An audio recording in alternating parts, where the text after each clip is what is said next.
A recent iOS update can change app permissions, network behavior, or compatibility, which is why KashKick may stop working, even though it worked perfectly before the update. By the end of this video, you'll know the most effective steps to get KashKick working again on your iPhone.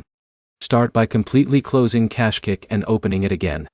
Temporary problems after an iOS update are often resolved by restarting the app instead of leaving it running in the background. If that doesn't help, restart your iPhone. A full reboot reloads system services that may not have initialized correctly after the software update. Next, check whether there's a newer version of KashKick available in the App Store. Developers frequently release updates after major iOS releases to fix compatibility issues, crashes, and unexpected bugs. Running the latest version gives you the best chance of avoiding known problems. You should also verify that your internet connection is working properly. Switch between Wi-Fi and mobile data to see whether the issue is related to your network instead of the app itself. If offers are not tracking, review the permissions KashKick requires. iOS updates can reset or change app permissions.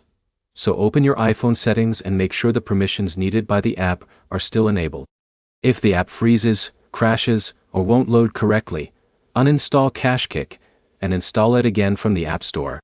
Reinstalling replaces damaged app files that may have been affected during the iOS update. Before removing the app, make sure you know your login credentials so you can sign back in.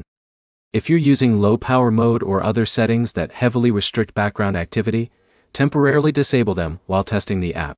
Some features work more reliably when iOS isn't limiting background processes.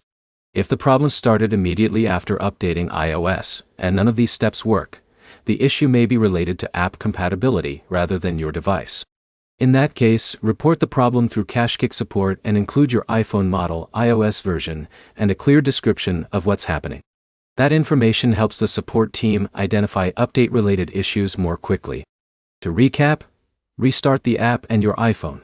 Install the latest KashKick update. Check your permissions and internet connection. Reinstall the app if needed. And contact support if the problem continues after the iOS update. If this guide helped you fix KashKick on your iPhone, leave a like, subscribe for more troubleshooting videos, and check out our other app fix guides.